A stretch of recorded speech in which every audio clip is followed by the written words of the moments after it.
Siamo con Zambon Luca a Monteforte d'Alpone. Da lui quasi un anno fa abbiamo installato un impianto fotovoltaico da 6 kW di potenza con pannelli da 300 watt LG e con un inverter SolarEdge con ottimizzatori di potenza. Una casa bellissima, Luca, nuova, totalmente elettrica. Totalmente elettrica, esatto. Quindi riscaldamento, acqua calda. Riscaldamento, acqua calda, Induzione. Tutto elettrico. Quindi diciamo che gas. Il fotovoltaico era il coronamento dell'impianto. Cioè Esatto, tutta la casa è stata fatta in funzione di essere tutto elettrico e l'impianto fotovoltaico doveva chiudere questo cerchio. Perfetto, benissimo. Come ti trovi con l'impianto fotovoltaico?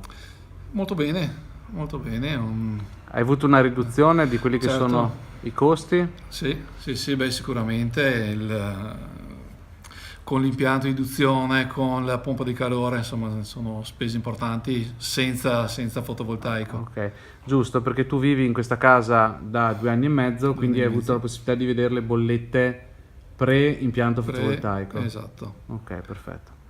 E bene, insomma, una famiglia di 5 persone, giusto? Bello avere la possibilità di riscaldarsi e avere acqua calda grazie al sole. Esatto. Giusto? Poi sei in un posto bellissimo con un panorama bellissimo, quindi gli impianti di risparmio energetico si integrano perfettamente con casa tua e col paesaggio, quindi perfetto. Ti chiedo, come ti sei trovato con la nostra consulenza? Bene, molto bene. Come mai hai scelto di lavorare con noi?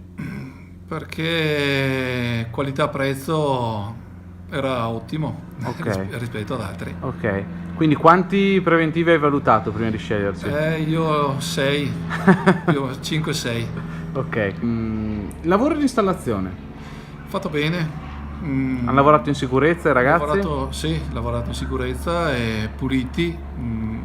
Entro i termini mi hanno detto finiamo in tot tempo e in tot tempo era finito. È stato un lavoro invasivo? Cioè hanno tirato cavi, si vedono cavi di discesa? No. Hai fatto una faccia preoccupata. No, perché c'era un problema di un cavo, ma doveva essere un problema mio. Difatti quando sono venuti non l'hanno trovato, ma era un problema mio. Ah, ok. E quindi anche Erika è contenta? A livello estetico tutto a posto? Sì, no, sicuramente. Adesso non vi posso far vedere la casa, ma è veramente una casa moderna, molto bella, quindi sarebbe stato un peccato, insomma, andare a rovinare l'estetica della casa. Ok, benissimo. Ti ringrazio per averci messo la faccia, ti ringrazio per la tua disponibilità e goditi l'impianto. Se hai bisogno siamo qua. Grazie a te. Grazie Luca.